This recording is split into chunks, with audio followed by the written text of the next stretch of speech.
നമ്മുടെ ജീവിതത്തിൽ പലർക്കും തലകറക്കം വന്നിട്ടുണ്ട്. അതെന്തുകൊണ്ടാണ് വന്നത് എന്ന് പലരും മനസ്സിലാക്കിയിട്ടുണ്ടോ എന്ന് കൃത്യമല്ല. തലകറക്കം നമുക്ക് ചിലപ്പോൾ HB കുറവായതുകൊണ്ട് വരാം, അല്ലെങ്കിൽ ഭക്ഷണം കഴിക്കാത്തതുകൊണ്ടും വരാം, BP കുറഞ്ഞുകൊണ്ടും വരാം, സ്ട്രെസ്സ് കൂടിയാലും വരാം, അല്ലേ? ഇനി അതുകൊണ്ടാണോ, അല്ലെങ്കിൽ ഇയർ ബാലൻസ് എന്ന് പല ആൾക്കാർ പറയും.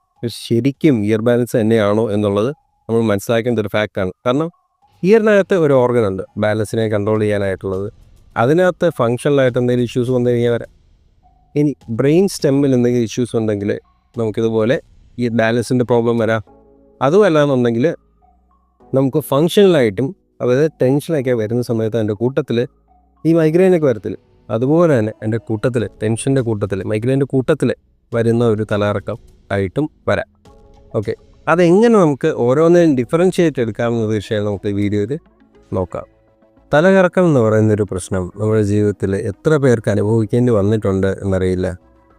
പക്ഷേ എത്ര ശക്തനായിട്ടുള്ള ഒരു ആളാണെങ്കിലും ഒന്ന് വന്നു കഴിഞ്ഞാൽ ആൾ താഴെ പോകുന്നൊരു കേസ് കേട്ടാണ് തലകറക്കം, അല്ലേ? ഇതെന്ന് വെച്ച് കഴിഞ്ഞാൽ നമുക്ക് എത്ര ന്യൂട്രീഷൻ ഉണ്ടെങ്കിലും, നമുക്ക് എന്തൊക്കെ മസിൽ പവർ ഉണ്ടെങ്കിലും, നമുക്ക് ഒരു ആളെന്നുള്ള നിലയ്ക്ക് വളരെ വീക്കായി പോകുന്ന ഒരു സിറ്റുവേഷനാണ് നമുക്ക് തലകറക്കം വന്നു കഴിഞ്ഞാൽ. കുട്ടികളൊക്കെ ഈ പഠിക്കാനായിട്ട് സ്കൂളിൽ പോകുന്ന സമയത്ത് അസംബ്ലിയിൽ നിൽക്കുമ്പോൾ പല കുട്ടികൾക്ക് ഇതുപോലെ തലകറക്കം വരാറുണ്ട്, അല്ലേ? അത് മാത്രമല്ല, ചില ഇപ്പം നമുക്ക് ക്ഷീണം കൊണ്ട് തലകറക്കം വരാറുണ്ട്. ചിലപ്പോൾ HBയുടെ കുറവ് കൊണ്ട് വരാം, ചിലപ്പോൾ ഡയബറ്റീസിൻ്റെ പ്രശ്നം ഉണ്ടെങ്കിൽ വരാം, അല്ലെങ്കിൽ നമ്മുടെ ശരീരം നമ്മൾ നല്ലോണം ഭക്ഷണം കഴിക്കാതെ പോയാൽ പോലും നമുക്കൊരു പക്ഷേ തലകറക്കം വന്നെന്നിരിക്കാം. കണ്ണിൽ ഇരുട്ട് കയറുന്ന പോലെ തോന്നാം, അങ്ങനെയൊക്കെ ഇഷ്യൂസ് വരാം. പക്ഷേ ഇതെന്നൊക്കെ പറഞ്ഞാൽ സിംറ്റംസ് ആണ്, റിയലായിട്ടുള്ള പ്രശ്നമല്ല. റിയലായിട്ടുള്ള പ്രശ്നം എന്ന് വെച്ച് കഴിഞ്ഞാൽ വെർട്ടൈഗോയാണ്. ഓക്കെ, വെർട്ടൈഗോ എന്ന് പറയുന്നത് നമ്മുടെ ആ ഒരു ഇയർ ബാലൻസിൻ്റെ വേറൊരു പേരായിട്ട് നമുക്ക് വേണമെങ്കിൽ പറയാം. ഓക്കെ, മെയിനായിട്ട് ഈ തലകറക്കം നമ്മൾ ഇയർ ബാലൻസ് എന്ന് പറയുന്നതിന് വരാനായിട്ട് ഏറ്റവും പ്രധാനമായിട്ട് 3 കാരണങ്ങളാണ്. ഒന്ന് നമ്മുടെ ഇയറിൻ്റെ പ്രശ്നം. ഓക്കെ, ഇയർ ബാലൻസ്, ഇയറിനകത്താണ് നമ്മുടെ ബാലൻസിനെ കൺട്രോൾ ചെയ്യുന്ന വളരെ പ്രധാനപ്പെട്ട ലാബിരിന്തം എന്ന് പറയുന്ന ഒരു ഓർഗൻ ഉള്ളത്. അതുകൊണ്ടാണ് പലപ്പോഴും നമ്മൾ തലയിറക്കത്തിന് ഇയർ ബാലൻസ് ആയിട്ട് ഈക്വലായിട്ട് നമ്മൾ കാണുന്നത്. അപ്പോൾ ഇത് മെയിനായിട്ട് വരുന്നത് ഒന്നെങ്കിൽ ഇയർ ബാലൻസിൻ്റെ പ്രശ്നം. രണ്ടാമത്തെ കാര്യം, ഇത് വരാൻ ഏറ്റവും പ്രധാനപ്പെട്ട കാര്യം, നമ്മുടെ ബ്രെയിൻ സ്റ്റെമ്മിൻ്റെ അല്ലെങ്കിൽ ബ്രെയിനിൻ്റെ എന്തെങ്കിലും ഫങ്ഷനിൽ വരുന്ന ഇഷ്യൂസും ഉണ്ട്. മൂന്നാമത്തെ കാര്യം, ഇത് വരാനായിട്ടുള്ള കാര്യം എന്ന് വെച്ച് കഴിഞ്ഞാൽ നമുക്ക് ഈ ഫങ്ഷണലായിട്ടുള്ള ഒരു ഇഷ്യൂ. ഓക്കെ, നമ്മൾ ടെസ്റ്റ് ചെയ്ത് കഴിഞ്ഞാൽ നമ്മുടെ ചെവിക്ക് പ്രശ്നമൊന്നും കാണത്തില്ല. നമ്മുടെ ഈ മൊത്തം സ്കാൻ എടുത്ത് കഴിഞ്ഞാൽ ബ്രെയിനകത്ത് ബ്രെയിൻ സ്റ്റെമ്മിന് വേറെ പ്രശ്നമൊന്നും കാണത്തില്ല. പക്ഷേ ഫങ്ഷണലായ, അതായത് എന്തെങ്കിലും ടെൻഷനോ ആൻസൈറ്റിയൊക്കെ വരുമ്പോൾ അതിൻ്റെ കൂട്ടത്തിൽ വരുന്ന തലകറക്കം.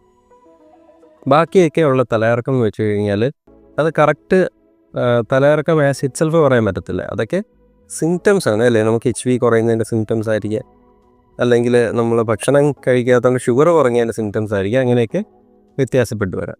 അപ്പോൾ റിയലായിട്ടുള്ള ഈ ഒരു തലകറക്കം ആർക്കെങ്കിലും വന്നിട്ടുണ്ടെങ്കിൽ തീർച്ചയായും നിങ്ങൾ താഴെ നിങ്ങൾ എക്സ്പീരിയൻസിൽ കമൻറ്റ് ചെയ്യുക. ഇതുമാത്രം ഡെബിലിറ്റേറ്റിംഗ് ആണെന്നുള്ളത് നമുക്ക് തീർച്ചയായിട്ടും മനസ്സിലാവുന്നതാണ്.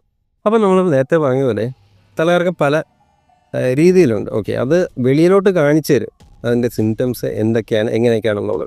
അപ്പോൾ ഇയർ ബാലൻസ്, അത് ടിപ്പിക്കലായിട്ട് ഇയർ ബാലൻസിൻ്റെ ഇഷ്യൂ ആണോ എന്ന് നമുക്ക് മനസ്സിലാക്കാൻ പറ്റുന്ന പല കാരണങ്ങളുണ്ട്. അപ്പോൾ ഇയർ ബാലൻസിൻ്റെ കാര്യം പറയുമ്പോൾ ഏറ്റവും പ്രധാനപ്പെട്ട് 3 തരത്തിലുള്ള ക്ലാസിഫിക്കേഷനാണ് ഉള്ളത്. ഞാൻ സിമ്പിളായിട്ട് പറയുകയാണ്. ഒന്ന് BPPV, വേറൊന്ന് ലാബിരിന്തൈറ്റിസ് കൊണ്ടുവരാവുന്നത്, വേറൊന്ന് മീനിയേഴ്സ് ഡിസീസ്. ഇത് പല ആൾക്കാരും കേട്ടിട്ടുണ്ടാവും.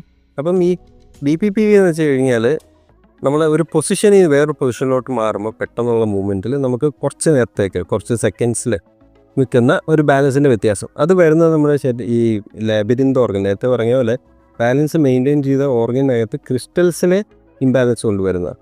ഓക്കെ, പിന്നെ രണ്ടാമത്തെ ടൈപ്പ് എന്ന് വെച്ച് കഴിഞ്ഞാൽ ലാബിരിന്തൈറ്റിസ്. അതെന്തെങ്കിലും ഇൻഫെക്ഷൻ എങ്ങനെയും കണ്ടിന്യൂസ് ആയിട്ട് നിൽക്കുന്നുണ്ടെങ്കിൽ, നമ്മുടെ ചെവിക്കകത്ത് ഇൻഫെക്ഷൻ കൂടുതലായിട്ട് വന്നിട്ടുണ്ട്, അത് ഇന്നർ ഇയറിലോട്ട് വന്നിട്ടുണ്ടെങ്കിൽ, ഈ ഓർഗനെ ബാധിച്ചിട്ടുണ്ടെങ്കിൽ അത് സിംറ്റംസ് ആയിട്ട് വെളിയിലോട്ട് എക്സ്പ്രസ് ആകും. ചിലപ്പം വേദന വരാം, ഈ ഹിയറിംഗ് ഇഷ്യൂസ് വരാം. അത് എവിടെയൊക്കെ എഫക്റ്റ് ആയിട്ടുണ്ട് അതിനനുസരിച്ചുള്ള സിംറ്റംസ് കാണാം. ചിലപ്പം ബാലൻസിൻ്റെ വ്യത്യാസം ഒക്കെ വന്നു വരിക. പിന്നെ പ്രധാനപ്പെട്ടാണ് മീനിയേഴ്സ് ഡിസീസ്. ഈ മീനിയേഴ്സ് എന്ന് വെച്ച് കഴിഞ്ഞാൽ മെയിനായിട്ട് പ്രശ്നം എന്ന് വെച്ച് കഴിഞ്ഞാൽ അതിനകത്തെ ഫ്ലൂയിഡിൻ്റെ ഇൻബാലൻസ് ആണ്. ഓക്കെ, ഈ ഫ്ലൂയിഡിൻ്റെ ഇംബാലൻസ് വന്നു കഴിഞ്ഞാൽ നമ്മുടെ ശരീരത്തിനകത്ത് അത് കുറേ നേരം ലാസ്റ്റ് ചെയ്യും. ഓക്കെ, പെട്ടെന്ന് അതായത് ഒന്ന് തലകറക്കം വന്നു കഴിഞ്ഞാൽ അത് BPPV പോലെ പെട്ടെന്ന് മാറത്തില്ല. അത് കുറച്ച് ടൈം എടുക്കും ഒന്ന് റിക്കവറായി വരാനായിട്ട്. കാരണം ഇത് ഫ്ലൂയിഡിൻ്റെ ഇംബാലൻസ് ആണ്. അപ്പോൾ ഇത് ബാലൻസ് മാത്രമല്ല നമ്മുടെ കേൾവി എഫക്റ്റ് ചെയ്യാം, ചെവി അടപ്പ് തോന്നാം, തല കറക്കം മാത്രമല്ല തലവേദന കാര്യങ്ങളൊക്കെ ഒരുപക്ഷെ വരാം, ചില ഒച്ചകൾ കേൾക്കാൻ സാധ്യതയുണ്ട്. അപ്പോൾ അങ്ങനെയൊക്കെ ഇഷ്യൂസ് ഉണ്ട്. അപ്പോൾ അത് വെച്ചിട്ട് ഇത് മീനിയേഴ്സ് ആണോ അല്ലയോ BPPV ആണോ ലാബിരിന്തൈറ്റിസ് ആണോ എന്താണുള്ളത് നിങ്ങൾക്ക് തീർച്ചയായിട്ടും കൂടുതലായിട്ട് മനസ്സിലാക്കാൻ പറ്റുന്നതാണ്. കാരണം അതിനനുസരിച്ചാണ് നമുക്കുള്ള ട്രീറ്റ്മെൻറ്റ് വരുന്നത്. ഓക്കെ, ട്രീറ്റ്മെൻറ്റ് വെച്ചാൽ നമുക്ക് സ്വന്തമായിട്ട് എന്താണ് പ്രശ്നമെന്ന് മനസ്സിലാക്കിയാലല്ലേ നമുക്ക് ആ ഒരു ട്രീറ്റ്മെൻറ്റിനെ അപ്രോച്ച് ചെയ്യാനും ഒരു കോൺഫിഡൻസ് ഉണ്ടാകത്തുള്ളൂ. നമുക്കുണ്ടാകുന്ന മാറ്റങ്ങൾ നമുക്കറിയാൻ പറ്റും. നമുക്ക് സിംറ്റംസിനെ കൂടുതലായിട്ട് മനസ്സിലാക്കുക, നമ്മൾ സ്വന്തമായിട്ട് നമ്മളെ തന്നെ കൂടുതലായിട്ട് മനസ്സിലാക്കുക, നമ്മുടെ ഇഷ്യൂസ് മനസ്സിലാക്കുക. അതിനനുസരിച്ച് നമുക്ക് തീർച്ചയായിട്ടും നല്ലൊരു പ്രോഗ്നോസിസ് നമുക്ക് എക്സ്പെക്റ്റ് ചെയ്യാൻ പറ്റും. അപ്പോൾ നമ്മൾ പറഞ്ഞത് പല തരത്തിൽ ഉണ്ടെന്ന് പറഞ്ഞു, അതിനെ എങ്ങനെ ഡിഫറൻഷിയേറ്റ് ചെയ്യാമെന്ന് പറഞ്ഞു. ഇനി ബ്രെയിൻ സംബന്ധമായിട്ടുള്ള ഇഷ്യൂസ് ആണെന്നുണ്ടെങ്കിൽ അതെപ്പോഴാണ് വരുന്നത്? അത് എപ്പോഴും കാണും അല്ലേ. നമ്മൾ ഹെഡിൻ്റെ മൂവ്മെൻറ്റിൽ മാത്രമല്ല അല്ലാത്ത സമയത്തും നമുക്കിതുപോലെ തലകറക്കം വരാം, എപ്പോഴെങ്കിലുമൊക്കെ വരാം. അതിന് പെർട്ടിക്കുലറായിട്ടുള്ള ടൈം കാണത്തില്ല, വന്നു കഴിഞ്ഞാൽ കുറേ നേരം ലാസ്റ്റ് ചെയ്യാം. ഞാൻ നേരത്തെ പറഞ്ഞ പോലെ നമ്മൾ മൂവ് ചെയ്യുന്നതിനനുസരിച്ചായിരിക്കണം എന്നില്ല, എപ്പോഴും വേണമെങ്കിലും വരാവുന്ന ഒരു ഇഷ്യൂ ആണ്.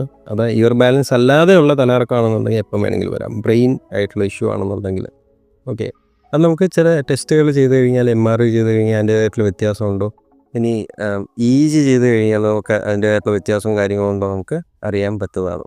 പിന്നെ വേറൊരു തരത്തിലുള്ളൊരു വെർട്ടിഗാണ് ഫങ്ഷണൽ വെർട്ടിഗോ. അതായത് നമ്മൾ എന്തെങ്കിലും ടെൻഷൻ ഉള്ള സമയത്ത് നമുക്കത് വരാം. ഓക്കെ, മൂഡ് ഡിസോർഡേഴ്സ് ഉണ്ടെങ്കിൽ വരാം. ഓക്കെ, പാൽപിറ്റേഷൻ പടവെടുപ്പ് അതിൻ്റെ കൂട്ടത്തിൽ നമുക്ക് ചിലപ്പം വരാം. അത് ഫങ്ഷണൽ ആയിട്ടുള്ള ചേഞ്ചാണ്. നമ്മൾ ടെസ്റ്റ് ചെയ്ത് നോക്കിക്കഴിഞ്ഞാൽ അതിനകത്ത് വ്യത്യാസങ്ങളൊന്നും പ്രകടമായിട്ട് കാണത്തില്ല. അപ്പോൾ ഇതൊക്കെയാണ് അതിൻ്റെ വ്യത്യാസങ്ങൾ നമുക്കറിയാൻ പറ്റും. പിന്നെ ഹോമിയോപ്പതിയിൽ തീർച്ചയായിട്ടും ഇതിന് നാച്ചുറലായിട്ടുള്ള സൊല്യൂഷൻസ് അവൈലബിൾ ആണ്. നിങ്ങൾ അടുത്തുള്ള ഡോക്ടറെ കണ്ടിട്ട് മെഡിസിൻ എടുത്താൽ തീർച്ചയായും നിങ്ങൾക്ക് വലിയ മാറ്റങ്ങളുണ്ടാകും. ഇപ്പം പറയുകയാണെന്നുണ്ടെങ്കിൽ പല മരുന്നുകളുണ്ട്. പോണിമാക്കുലേറ്റം, ഹൈപ്രിക്കം, ബ്രയോണിയ, ഫോസ്ഫറസ്, കാൽക്കേരിയ, സൾഫർ. ഈ മെഡിസിൻസൊക്കെ നമ്മൾ സാധാരണ യൂസ് ചെയ്യാറുണ്ട്. ഇത് മാത്രമല്ല വേറെ മെഡിസിൻസ് ഉണ്ട്. ആ സിംറ്റംസ് അനുസരിച്ച് എക്സിബിറ്റ് ചെയ്യുന്ന ആളുടെ ക്യാരക്ടേഴ്സ് എല്ലാം അനുസരിച്ചും ഇതിനകത്ത് മെഡിസിൻ്റെ സെലക്ഷനിൽ, ഡോസിൽ, റെപ്പറ്റീഷൻ എല്ലാത്തിലും വ്യത്യാസം വരുന്നതാണ്.